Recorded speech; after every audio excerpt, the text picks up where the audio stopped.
তৃণমূলে এক ব্যক্তি এক পদ নীতি জেলা এবং ব্লক স্তরে, তাহলে কি এই এক ব্যক্তি এক পদ নীতি?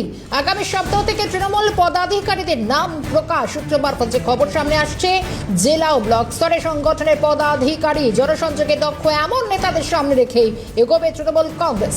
ইতিমধ্যে বিভিন্নভাবে একাধিক নাম যাচাই, এদের নিয়ে ভোটের লড়াইয়ে নামবে তৃণমূল। একেবারে দুয়ারে ভোট, একটু একটু করে ভোট এগিয়ে আসছে। 2026-এর ভোট এগিয়ে আসার আগে একদিকে সাংগঠনিক স্তরে গুরুত্বপূর্ণ একের পর এক বৈঠক, সঙ্গে এক ব্যক্তি এক নীতি। এবার কি এই নীতিতেই মূলত সেজে উঠতে চলেছে শাসক তৃণমূল জেলা ব্লক স্তরে? তাহলে কি কার্যকর হতে চলেছে? এটাও যেরকম একটা প্রশ্ন। ইতিমধ্যে বিভিন্নভাবে যাচাই হচ্ছে একাধিক নাম, এদের নিয়ে ভোটের লড়াইয়ে নামবে শাসক তৃণমূল।